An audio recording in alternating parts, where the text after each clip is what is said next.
Good morning, Dan and Amy. So in other news, not covered by the D.C. press corps, but we'll cover it here, another treasure trove of Hillary emails released.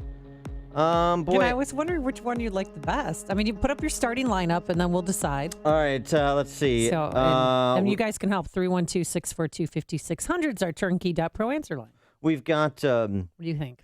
We've got the Hillary campaign pushing both the Obama Muslim narrative as well as the Obama cocaine usage narrative. Mm-hmm. So that's good. We've got the contents of her Wall Street speeches. Yeah, that's a good one. You'll be surprised to learn nowhere in there is anything remotely like, I went to Wall Street to give those six-figure speeches, $675,000 for 3 speeches to Goldman Sachs alone, for example. And what I did there was I told those Wall Street bankers, wagging my finger, hey, you stop your mortgage shenanigans because it's ruining the economy. No. In point of fact, this is emails that were WikiLeaked, and it's an email from Tony Clark, research director at Hillary for America. And this is all related to Podesta, John Podesta, who's the Hillary Clinton campaign chairman.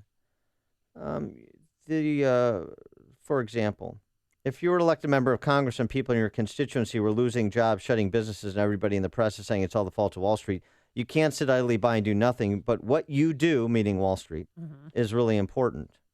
So you're saying, it's political. We've got to sacrifice a few of you on the pyre of giving the people what they want, creating a boogeyman because we don't want to engage in an explanation of economics. We don't want to engage in an explanation of how the government created moral hazards that produced the housing bubble that ultimately and also incentivized bad behavior by financial institutions. So we don't want to talk about that, so we have to scapegoat you is essentially what she's saying. We concentrate on the most effective way of moving forward with the brain power and the financial power that exists here, said Hillary Clinton to Goldman Sachs. People that know the people that know the industry better than anybody are the people who work in the industry, said Hillary Clinton. I had great relations and worked so close together after 9/11 to rebuild downtown, and a lot of respect for the work you do and the people who do it, said Hillary Clinton. Boy, it's a real tongue lashing she gave those Wall Street banks, isn't it? So that's one. Here's another one.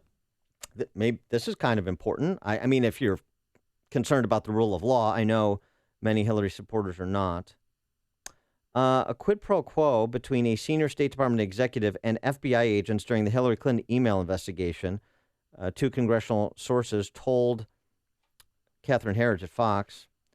One alleged pro quo involved Undersecretary of Management Patrick Kennedy and the FBI over at least one classified email. In return for altering the classification, the possibility of additional slots for the FBI at missions overseas was discussed, said Congressman Jason Chaffetz from Utah. Kennedy, in his FBI interview in December of last year, rejected allegations of classified code tampering. So, I mean, this is illegal activity as well that is now coming to light, at least it seems to be. There are certainly questions, and Chaffetz saying that there'll be hearings on the matter after the congressional recess, which is after the election. Well, yeah, and for me, for one of the emails that just made me sick is that the staffers, Clinton staffers, were disappointed, Dan, that the San Bernardino shooter was Muslim instead of white. Right. They had written that it would have been better if he had a generically white name. So it was better if a guy named Saeed Farouk was reporting that a guy named Christopher Hayes was the shooter. Damn, replied spokeswoman Karen Finney, and then Podesta agreed. Yeah. So they wanted to. They were just pulling for the white guy, hoping it wasn't a Muslim. We wish hoping that ISIS really wasn't here. Right. We wish radical Islamic terrorists didn't exist. We wish we could just put it all at the doorstep of the white man. We want everybody to be Timothy McVeigh so that we can extend our narrative about extremist white male right-wing groups just as likely to commit terrorist acts in the homeland as radical Islamic terrorists, because their narrative is the most important thing. Their constituency groups is the most important thing.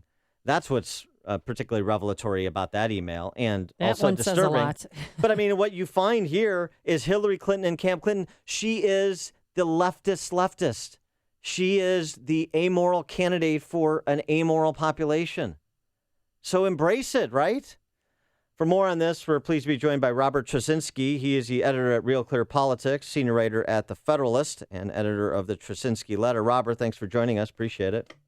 Thanks for having me on. Now, Chris Cuomo, CNN, said, I just want to warn you, I don't want you to get in legal trouble. But he said, you're not allowed, we're not allowed, I guess you're a member of the medium, so are we, but just generally speaking, a cautionary tale, we're not allowed to download the WikiLeaks emails. So don't read them or you're going to go to prison.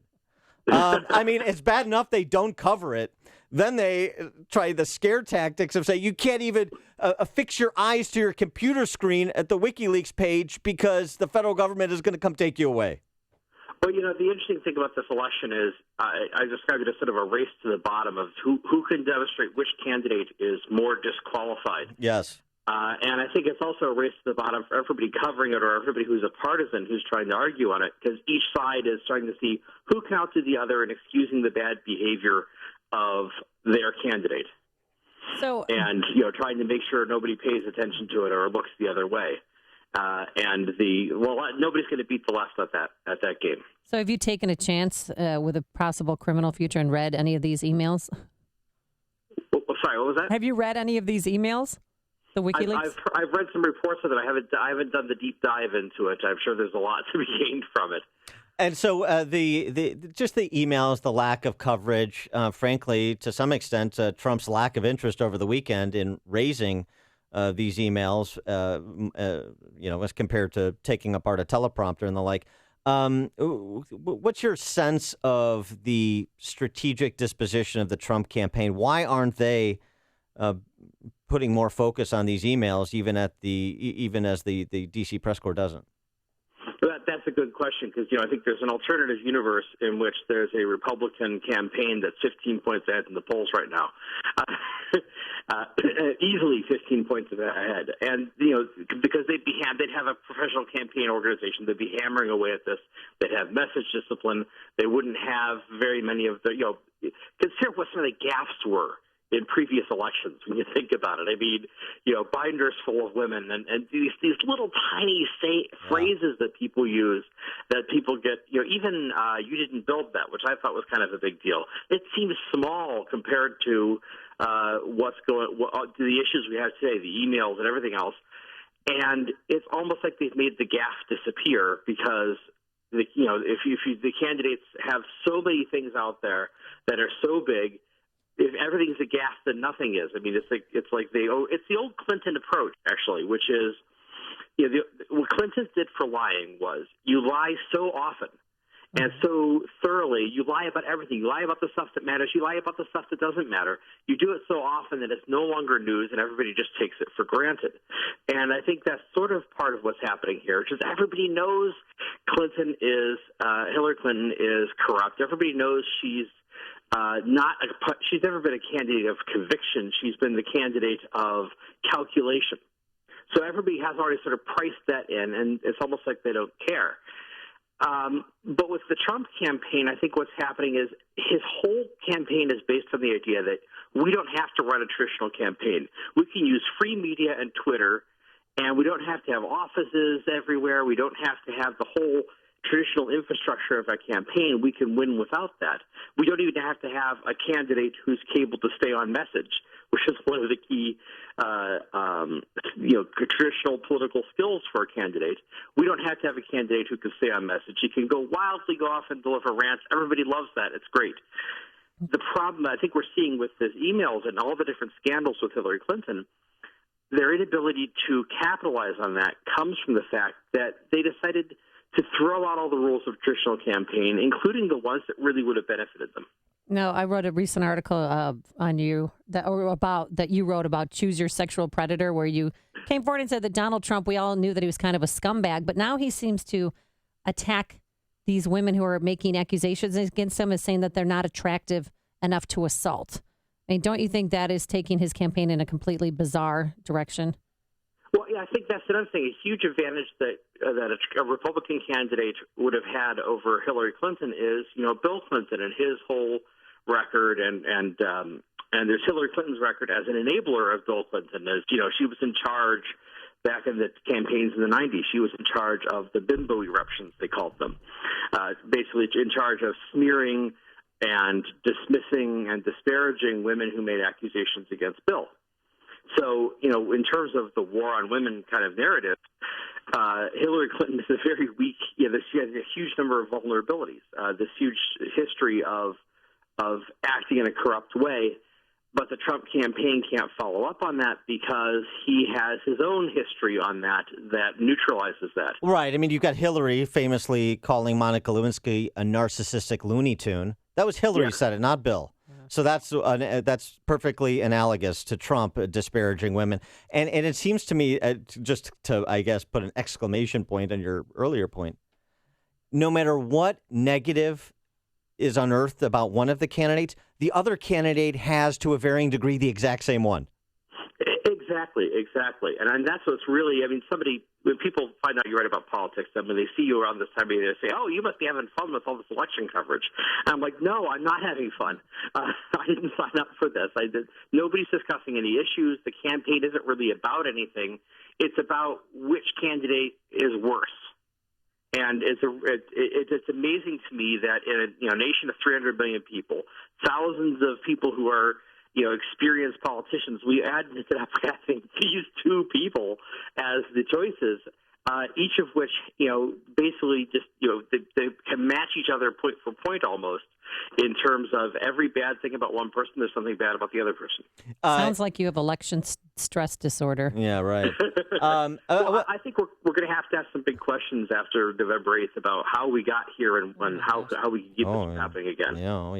Yeah. So one other point of controversy over the weekend, too, batted back and forth, is all the polling. There's so many contradictory polling. One is, at the national level, Clinton's up 11 according to one. She's up by 4 according to another.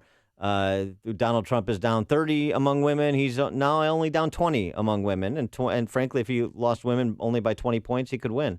What's your distillation of all the contradictory polling? Well, the thing about the polling is it's like the old saying about the stock market. What's going to happen to the stock market? Well, it will fluctuate. Right. The polls are going to fluctuate because it's not. It's a science, but it's not an exact science because there's lots of assumptions that you have to put into the models. And then I have a proprietary interest here in pushing the Real Clear Politics poll average, which where we average out the different polls to give you a sort of. The idea is just to take out those daily fluctuations out of the polls a little bit. You get the overall trend. I still think that no matter how you slice it, it's looking like Hillary Clinton is ahead by about 5 points.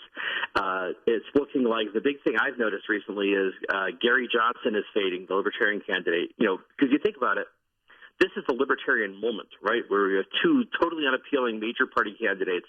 This would be the year for the Libertarian Party candidate to break through. Gary Johnson, I think for a number of reasons, blew that opportunity. He's not doing it. He was at 9%. He's down about 5% in the RCP average. He's clearly fading in the polls. I think that's going to go down to about 3%, which is the sort of closer to the historical average for Libertarian candidates. So I think what you're seeing is that we're going to have probably a 5-point separation. Hillary Clinton's probably going to be about 5 points ahead. It's really close to the end of the election, hard to turn that around. I think that means, we could talk about how, maybe the polls are off or something.